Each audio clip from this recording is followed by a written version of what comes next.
Bom, pessoal, então no último vídeo nós aprendemos a acessar o DOM, né? Nós aprendemos a utilizar o DOM, que é o Document Object Model, é um objeto, né? Então, se a gente, aqui no nosso exemplo, na Academia da Juju, a gente aprendeu a acessar esse conteúdo aqui do próprio HTML, né? Então, a gente, voltando aqui no código, ó, só pra gente lembrar, o que a gente fez? A gente criou uma variável, né? Título. Declaramos a variável com a palavrinha var aqui na frente, não declaramos tipo.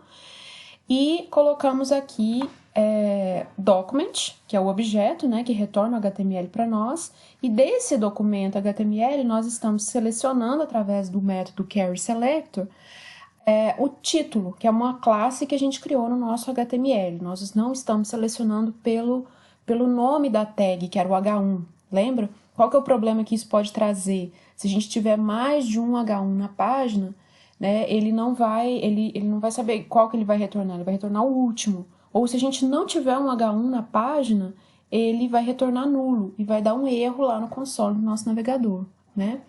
Então, aqui é uma boa prática a gente sempre utilizar o nome da classe. A gente declara o nome da classe, isso a gente já viu lá no CSS, né? Aqui a gente declarou o nome da classe, então nossa classe aqui vai se chamar título, né? Sem o pontinho aqui, né, no nome da classe. Mas lá no nosso script, a gente tem que colocar que título é uma classe, então a gente usa esse pontinho aqui na frente, né?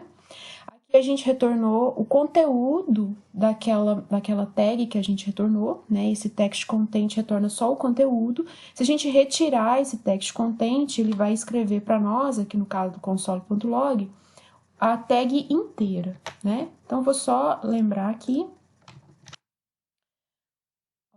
Ele escreveu a tag inteira aqui para nós.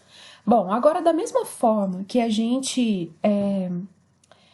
consegue retornar, né, escrever aqui no console o conteúdo, né, essa tag que a gente retornou aqui do DOM, a gente consegue também modificar o conteúdo dela. Então, vou fazer o seguinte, ó, título.textContent, que é o conteúdo do nosso título, vai ser, por exemplo, que era a Academia da Juju, né, vai ser, por exemplo, Tony Luiz aqui, ó. Vou colocar aqui, só para vocês verem, olha só. Tony Luiz, que ele retornou aqui para nós. Nós modificamos o conteúdo do HTML usando o JavaScript, usando o DOM, tá? Bom, uma outra coisa que é importante a gente começar a pensar aqui. A gente deixar esse script aqui no nosso HTML, se ele é um scriptzinho muito pequenininho, né? Se é só esse script aqui, não tem problema a gente deixar ele por aqui, mas esse script vai crescer, né? E também está misturado, né? Esse documento nosso aqui, ó, index.html, ele é um HTML. E é uma boa prática da programação, né? Você separar as coisas, né? Cada um no seu quadrado. O que é JavaScript, olha, o que é JavaScript, a gente linkou aqui em cima, né? Que ele é um outro documento, né? Uma outro arquivo, olha só, esse arquivo aqui, que é o JavaScript. Todo JavaScript, o código JavaScript, o CSS, perdão, ele tá aqui nesse conteúdo, nesse arquivo aqui externo, né? A mesma coisa nós vamos fazer com o nosso JavaScript. Então, ao invés da gente colocar explicitamente o código JavaScript aqui, ó, o que nós vamos fazer? Nós vamos carregar esse conteúdo, tá? E vamos levar ele, vou criar um outro arquivo aqui na minha pasta JS, vou clicar com direito, ó, novo arquivo. Vou chamar esse arquivo aqui de, por exemplo, principal.js, aqui, ó, tá? Clico aqui, salvar, tá? Então, esse aqui é um arquivo externo JavaScript, eu preciso chamar ele lá no meu HTML, para o meu HTML continuar executando esse JavaScript, né? Então, a gente vai usar essa tag aqui mesmo, nesse mesmo lugar. E aí, o que a gente vai fazer, ó? A gente vai linkar veja aqui em cima, o CSS, a gente linka usando o atributo href, né? O JavaScript, a gente vai usar linkando com o source, tá? Então, JS, ele tá na pasta JS, olha aqui, ó, nessa hierarquia aqui, ele tá na pasta JS e se chama principal.js. .js, tá? Salvar aqui, vamos executar, ele vai estar executando mesmo, né? Tá lá, continua executando normalmente o nosso script, ok? Bom, então agora vamos fazer uma coisa mais prática, né? A gente precisa calcular, né, que a gente já tinha conversado, a gente precisa calcular o IMC, né, dos alunos dessa academia, né? Então, vamos analisar aqui a nossa tabela. Olha, a gente tem uma tabela. Então, cada aluno ocupa uma linha da nossa tabela. A gente pode ver isso no nosso HTML, olha só. A gente tem aqui a tabela alunos, né, o TBORE aqui, e cada TR é uma linha da nossa tabela, sendo que cada TD é uma coluna da nossa tabela, certo? Repare que toda linha é de uma mesma classe, olha, aluno, aluno, aluno, certo? Então, como é que eu vou selecionar, por exemplo, a primeira linha da tabela, sendo que todo mundo é da classe aluno? Aí ele vai me retornar todas as linhas. Mas vamos supor que eu quero calcular só do primeiro aluno. Então, por isso eu coloquei aqui, ó, o ID primeiro aluno na primeira linha da nossa tabela, tá? Então, nós vamos começar aos pouquinhos. Vamos calcular o IMC só para o primeiro aluno, certo? Então, a gente já sabe que para calcular o IMC, né, eu vou até colocar aqui embaixo, ó, o IMC é a altura dividido pela altura ao quadrado. É essa conta que a gente tem que fazer para calcular o IMC, né? Olha só, o peso a gente tem aqui, né? Cada linha tem informação, infonome, infopeso, infoaltura. Então, eu vou precisar acessar essa linha e essa linha para calcular o IMC desse primeiro aluno aqui, certo? Primeiro, então, eu preciso selecionar esse primeiro aluno, somente ele. Eu vou usar desse ID aqui, porque se eu for usar a classe, eu não vou pegar somente ele, tá? Depois a gente pega todos os alunos. Então, vou lá no nosso arquivo principal.js, vou criar aqui, ó, uma variável aluno, por exemplo, primeiro aluno. O primeiro aluno, ele está no document, query selector, e eu vou selecionar pelo ID, ó. Quando era pela classe, a gente tinha que colocar o pontinho e o nome da classe. Como é pelo ID, a gente tem que colocar da velha e o nome daquele ID, primeiro aluno, certo?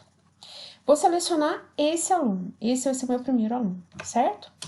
Bom, só que desse primeiro aluno, vamos ver na estrutura lá, o que a gente precisa? A gente precisa do peso dele e da altura.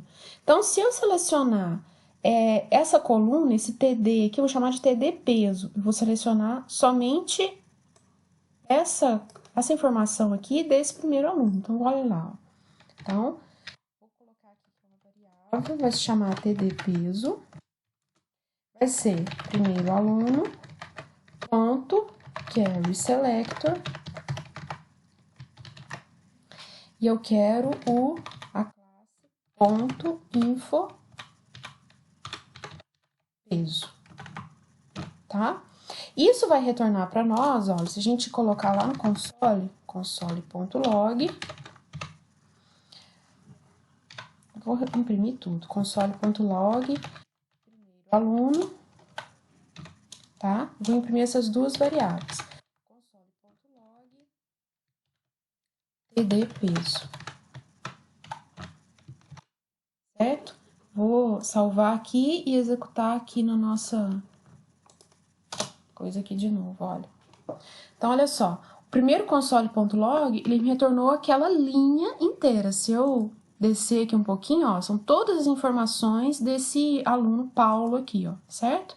E o segundo console.log me retornou essa coluna inteira, toda a estrutura e mais o conteúdo. Eu preciso só do conteúdo.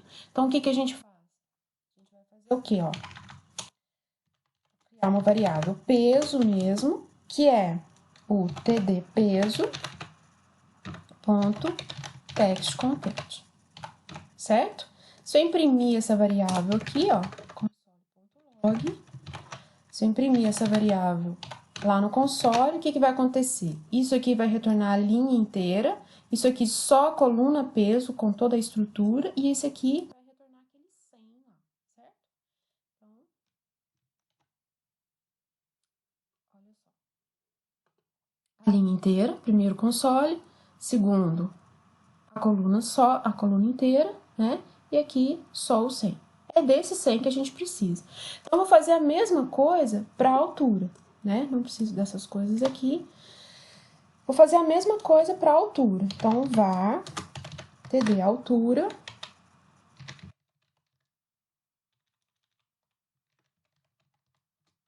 vai ser primeiro aluno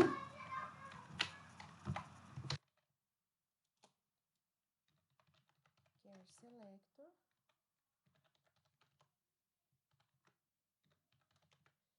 info altura. E a altura mesmo vai ser td altura. Tá? Aqui eu fiz bem lentamente, assim, bem passo a passo mesmo, só pra gente lembrar que aqui é uma linha inteira, dentro da linha tem uma coluna que nos interessa, dentro dessa coluna tem um conteúdo que nos interessa, que é a mesma coisa. Dentro da linha tem uma coluna que nos interessa e aqui o conteúdo dessa coluna, ok? Bom, então o IMC vai ser o peso dividido pela altura ao quadrado, certo? Eu vou imprimir esse IMC lá no console. Console.log IMC. Vamos ver se vai dar um IMC correto aqui, né? Então, olha só. Imprimiu 25 aqui, ó. Certinho, né? Certinho. Agora, eu preciso pegar esse 25 aqui e colocar aqui, né? No lugar dele mesmo. Quem que é essa coluna lá no nosso HTML? Olha, info IMC. Então, a gente já sabe alterar o conteúdo do IMC, né? Então, de uma estrutura lá do HTML, certo? Então, o que eu vou fazer? Olha, o IMC, eu vou falar assim, olha, esse primeiro aluno, ponto,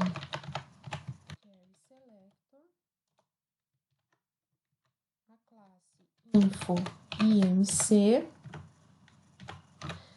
ponto, text content, recebe aquela variável IMC que a gente tinha calculado, tá?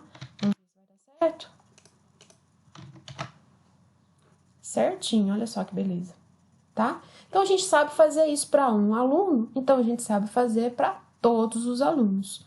Bom, para fazer para todos os alunos, o que a gente tem que fazer? A gente tem que fazer um loop, né, um for, percorrendo todos os alunos, porque são todos da classe aluno, né, e fazendo essa mesma conta.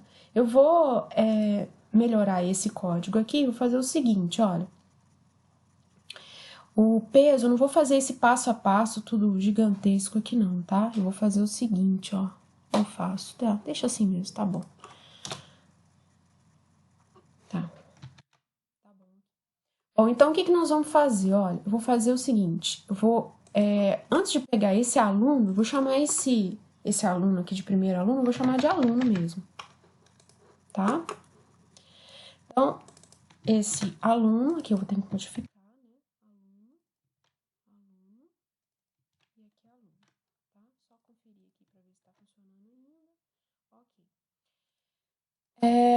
Existe um outro tipo de seleção dentro do DOM, que ao invés de você selecionar uma tag, você seleciona todas as tags de uma mesma classe, tá? De um mesmo nome de tag. Então, essa função é a carry selector all, tá? Então, vou criar aqui uma variável alunos, vai ser o document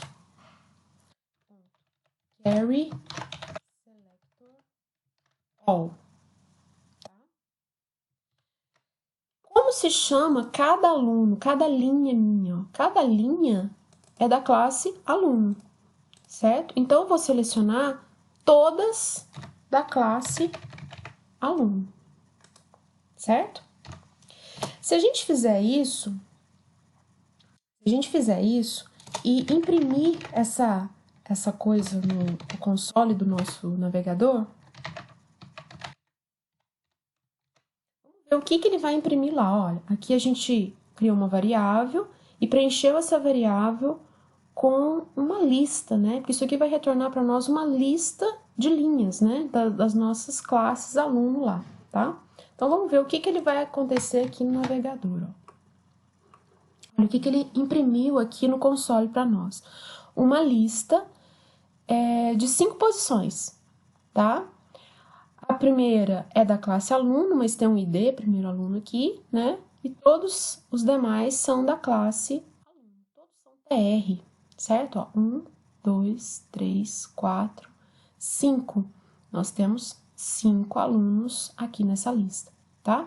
Então, o que nós vamos fazer? Nós vamos percorrer toda essa lista executando esse código aqui que a gente tinha pegado, certo? Como que a gente pode fazer isso? A gente pode fazer um for, normalmente, como a gente já estava acostumado lá no C++, no Java, né? Um for normal. Ou a gente pode usar uma estrutura que é muito legal, chamada for each. O que é o for each? Ele vai percorrer uma estrutura que também já é usada no Java, também tem esse for each, em outras línguas no Python tem, né? Ele vai percorrer essa lista pronta aqui para cada conteúdo dessa lista, tá? Então, vamos fazer aqui o nosso for each para a gente calcular o IMC e exibir na tela para todos esses caras aqui. Então, eu vou começar utilizando o for normal, até para a gente conhecer como é que é essa sintaxe, depois eu mostro como é que é o for each, tá? Numa outra oportunidade aí. O que nós vamos fazer? Então, a gente já viu que isso aqui retorna uma lista de alunos para nós. Essa variável alunos é uma lista. Então, eu vou iterar sobre ela. Vou fazer o for, criar uma variável i aqui, começando do 0, até i menor do que alunos.length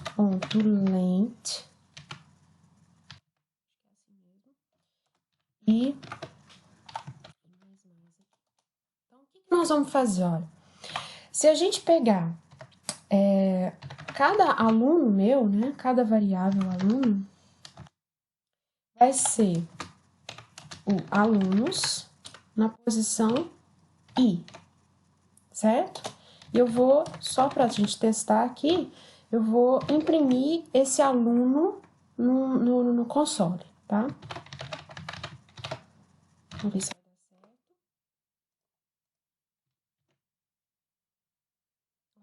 Então, primeiro ele imprimiu toda a lista e depois ele imprimiu cada aluno separadinho nas suas linhas. Então, a gente está conseguindo pegar cada aluno, tá? Então, olha que fácil, olha. Cada aluno nosso é um elemento da lista. O restante do código a gente já tem. Eu só vou tirar essa coisa daqui, ó. Pegar esse conteúdo aqui, trazer para cá, certo? Tirar isso daqui, que não vai precisar mais. E olha só. Agora, a gente está calculando e substituindo o valor do IMC para cada item da nossa lista, para cada linha da nossa lista, tá? Então, vamos calcular aqui para ver se deu certo. Olha que legal. Então, só esse aqui que deu uma coisa exata e aqui ficou um número feioso. Vamos tentar arrumar isso aqui pelo menos em 2 casas decimais, ó. Para arrumar aquele número feioso lá que ficou, né, com muitas casas decimais, no JavaScript a gente tem uma função chamada toFixed, tá? Então aqui, ó, tá vendo aqui na hora que a gente está substituindo o conteúdo do IMC, e a gente está pegando esse valor da variável IMC aqui, essa variável está com aquele tamanho gigantesco lá de número de casas decimais. Eu vou só transformar isso aqui, tá? Então, eu vou colocar ponto toFixed, 2 casas decimais, tá? Isso já vai resolver o nosso problema lá, ó. Ó, bem melhor, certo? Então, no próximo vídeo, nós vamos fazer outras funcionalidades dar uma melhorada nesse código aqui, né, que a gente vai começar a testar. Por exemplo, e se a pessoa, por acaso, né, inserir uma informação aqui que é um peso negativo? Não existe peso negativo. Então, como que a gente pode mostrar para o usuário desse sisteminha aqui, né, dessa academia, que aquele valor é um valor inválido? Então, nós vamos começar a validar coisas dessa tabela aqui nossa, tá?